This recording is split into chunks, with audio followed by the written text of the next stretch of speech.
Meus amigos, é muita emoção junta. Aqui, mais uma vez, alegria dupla. Um cara que quase tem uma semana que a gente se conhece, 15 dias. 40 anos. 40 anos de amizade, graças a Deus, só alegria, uma família maravilhosa, um lugar encantador. E eu, sem demagogia, vou dizer que esse aqui é aquilo que a gente tenta passar para aqueles que começam, né? Gostar primeiro, ter vocação pelo que faz e se especializar. Escolher um rumo, escolher uma vocação dentro da canalicultura. É o homem especializado dos pastéis, dos móveis, né? E o móvel geral.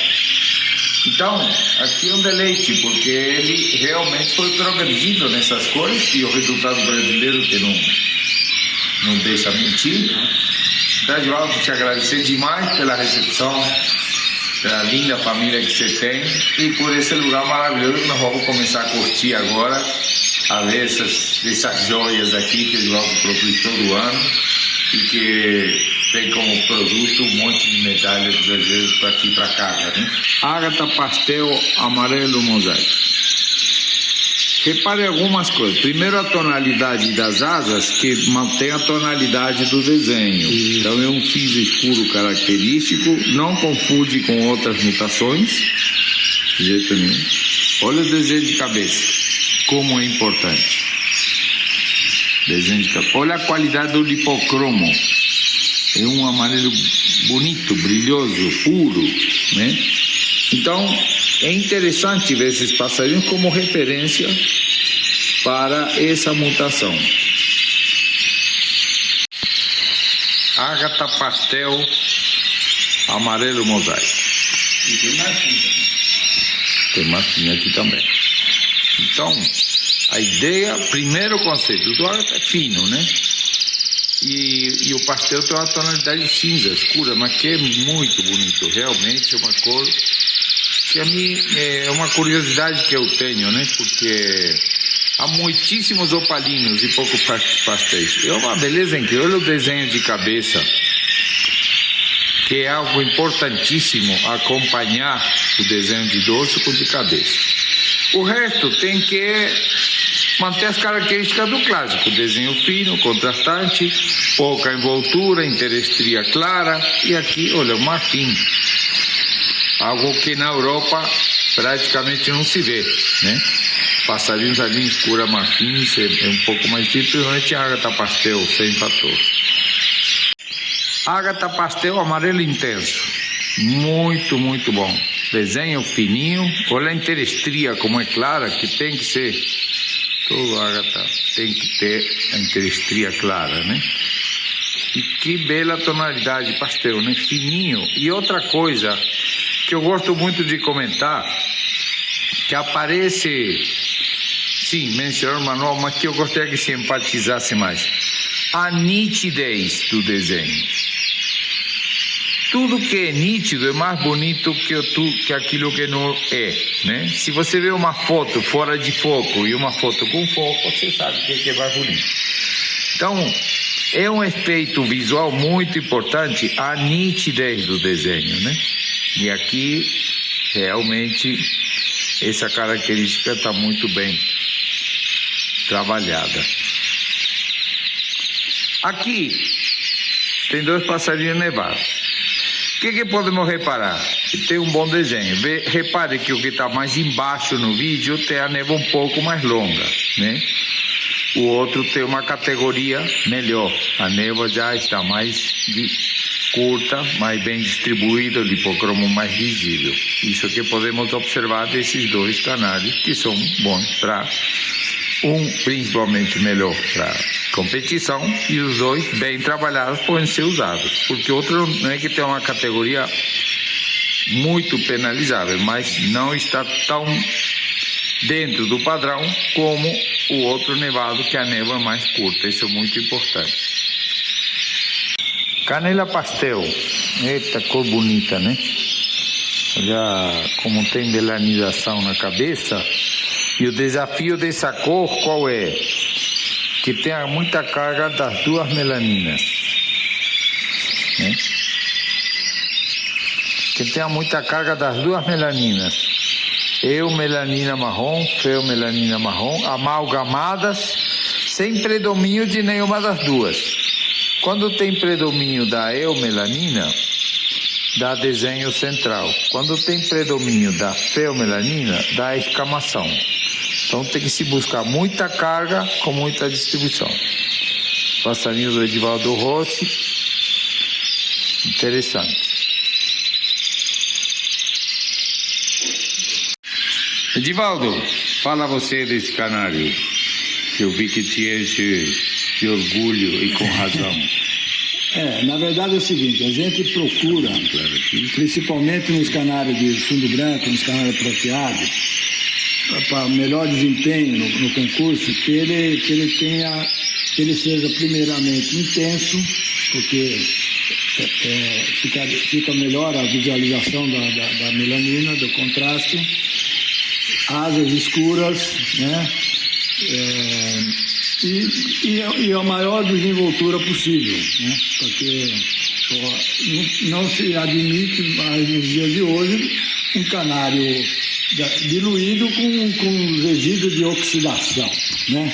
Então a gente vê a cabeça clara, a diluição supraciliar é muito importante nos ágatas. Que ele está terminando muda, né? Vai ficar mais marcado ainda o canarinho novo. Na verdade é um ágata pastel prateado dominante. Eu quero enfatizar exatamente isso. Olha o desenho fino, a tonalidade pastel, a interestria clara, que é fundamental, ou seja, reafirmando isso. O canário intenso, para sendo ágata, sem ter que ser mais fino, está perfeitamente, eu concordo em gênero e grau com a BJO, que colocou como sendo mais valorizado o canário intenso, porque ele obviamente terá o desenho mais fino. E esse é um fiel exemplo do que a BJO, digamos, enfatiza, que nós devemos perseguir os canários de fundo branco, com exceção dos feos e dos pastéis, mas neste caso buscar canários intensos que vão conseguir essas características que estamos vendo aqui. Canela mogno, amarelo marfim, mosaico fênix. Veja que bom desenho de cabeça, oxidação. Aqui no Brasil, na América, de modo geral, temos orgulho de abrir nossa nomenclatura para todas as cores. Marfim é raro ver na Europa, porque aglutina tudo no mesmo julgamento, né? Mas eu acho muito importante a gente dar espaço para os criadores trabalharem mutações e fazerem isso aqui, que é raríssimo ver na Europa uma canela mogno marfim mosaico com essa qualidade. Aqui tem dois passarinhos da linha pastel, e uma certa tendência para a cinza. Ele tem uma curiosidade que foi descoberta pelo saudoso Paulinho Viana, grande juiz, grande amigo e criador de Cachoeira Paulista, que é o seguinte: quando o macho verde pastel, cobre ou azul, tem uma menina mais negra nas asas, não tem banda mais clara, como é o caso desse, numa tonalidade mais escura, isso se deve a uma curiosidade genética, que é o seguinte: esse canário é o que a gente chama de homozigoto, é negro duplo. Aqui é um negro portador de canela. Paulinho Viana que descobriu isso. Quando o negro pastel porta canela, a melanina se escurece de tal maneira que nunca faz a banda despigmentada na asa. E agora eu vou mostrar outra curiosidade, que a subplumagem é completamente diferente. Pode soprar ele. Subplumagem completamente negra no portador de canela. Sopra aqui. Subplumagem cinza no canário homozigoto. Não falha, não tem como errar. É sempre uma característica inconfundível. Esse é um canário homozigoto e o outro porta-canela. Bom, aqui no Edivaldo há uma especialidade que são os canela mogno, né? E eu gostaria muito de resumir um pouco sobre essa cor, sobre sua história, né? Muitos dizem que isso pode ser, ou que afirmam que é uma evolução do opalino. Mas quem tivemos o privilégio de ver essa mutação nascer, foi exposta pela primeira vez pelo José Roberto Calaza num campeonato aberto em Limeira, em Canela. Na época era considerado opalino intenso, já de um pulo, uma explosão de diferença de melanina, né? E isso, obviamente, que nos levou à dúvida se podia ser considerado uma evolução do opalino ou uma nova cor. Não conheço em nenhum lugar que esteja escrito que não possa acontecer uma mutação, verdadeiramente mutação, uma explosão dentro de uma mutação. Aconteceu com o ônix, que é um derivado do opalino, um alelo do opalino, e é uma cor nova muito reconhecida e inquestionável. Isso aqui não é uma evolução do opalino.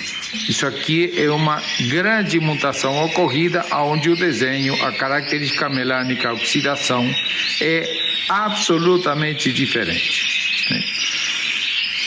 A tonalidade tem características próprias. Veja como a evolução foi indo para oxidações bem diferenciadas, o desenho de cabeça, a tonalidade da melanina.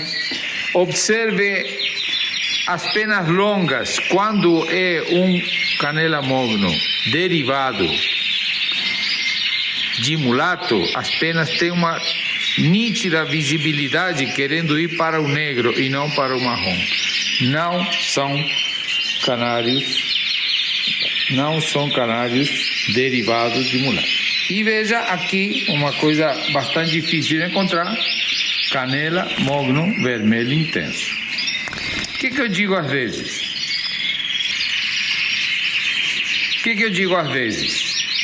Que se selecionando os opalinos pudesse se chegar a esse nível, seria a mesma coisa que a gente pensar que selecionando isabelinos escuros a gente conseguiria chegar nos canelas de concurso esse ano. Isso é uma utopia que nunca vai acontecer. E sim, vimos nascer, não é uma coisa progressiva, apareceu de um dia para o outro, de um ano para o outro, em dois criadores muito reconhecidos pela sua qualidade, no saudoso Totico e no José Roberto Calaza, dois grandes criadores que souberam trabalhar muito bem, fixar e espalhar pelo mundo. E aqui uma homenagem ao saudoso Beraldi, que com essa visão que lhe caracterizava, apresentou na Ordem Mundial de Juízes, foi visto por vários juízes homeopatas de vários países e definitivamente o reconheceram como cor nova na nomenclatura. Veja que impressionante o desenho, a melanina e a caracterização, uma tonalidade inconfundível com qualquer outra mutação. Edivaldo, vamos lá. Seu canário aqui comporta quantas gaiolas? Eu faço 165 casais. 165 casais ou fêmeas em produção. Sim. A poligamia pode ou não acontecer a seu critério. Pode falar. Em alguns casos, como tem um macho muito bom, eu normalmente procuro com mais fêmeas, uma ou mais fêmeas. E, por exemplo, esse canela mogno, que eu já vi que é seu xodó, né, um caso assim excepcional, até quantas fêmeas você chega? Eu acho que ele provavelmente vai ser, vou rodar ele com 4 fêmeas. 4 fêmeas, alternativamente e tal, né? E aqui então, tudo em volta são gaiolas de cria. Sim. Os filhotes vão aonde? Existe um quarto separado aqui. Ah, existe um quarto para filhotes. Sim. Elas criam aqui, né? Mas aqui tem mais de 150 gaiolas, ou não? Não, todas essas gaiolas. Contando tudo aqui. Dá 165. 165. Então aqui é salão de cria e tem, como manda o figurinho, um salão para os filhotes, onde vai para a voadeira. Sim. E o manejo de acordo com termina a cria, entra na muda, e você vai reorganizando aqui, nesse período, tá por cor, por sexo, por plantel, disponibilidade, etc, etc. Para ver o que você separa para venda, o que vai Sim. para o plantel. E alimentação, mistura de semente, farinhada úmida todo Eu dia. não dou estrujada. Não dá estrujada? Eu apenas uma mistura de semente, numa proporção de 70% de alpiste, de 10% de aveia, 10% de milho e 10% de couve. Atualmente, é imprescindível você fazer um exame do seu plantel. Porque muita gente termina a criação, poxa, eu não consegui criar nada, o filhote morre no ninho. Bom, aí vem a pergunta, você fez uma prévia para saber a saúde dos seus pássaros? Né? Porque muitas vezes não é porque ele está cantando estourado que ele não está portando algum problema. Perfeito. Né? Então eu acho que isso é imprescindível, porque está muito endêmico hoje em dia, principalmente a megabactéria, a micoplasmose, a coccidiose, tudo isso aí, se estiver presente no seu plantel e você não fizer exames, você fatalmente vai ter problema durante a criação. Perfeito. Você está planejando participar do Campeonato Brasileiro? Bom, porque para mim é fundamental a participação no Campeonato Brasileiro. É onde você vai medir, né, qualitativamente, quantitativamente o que você criou. Né? Perfeito. E isso aí é importante para a evolução, inclusive, da canavicultura. Né? A experiência, né, é tudo, né? Porque sai do campo teórico, do campo prático, entendeu? E na prática é o que a gente tem que procurar fazer, e a medição sempre é no concurso, onde encontra uma variedade enorme de criadores de diferentes locais. Exato. E aí nesse confronto, quando o seu canário prevalece, é porque você está fazendo a coisa certa e deve manter sempre. Muito bom. Muito obrigado por tudo. E um abraço a todos que nos acompanham aí para cada dia tentar compartilhar mais conhecimento. Parabéns, Ivaldo. Obrigado.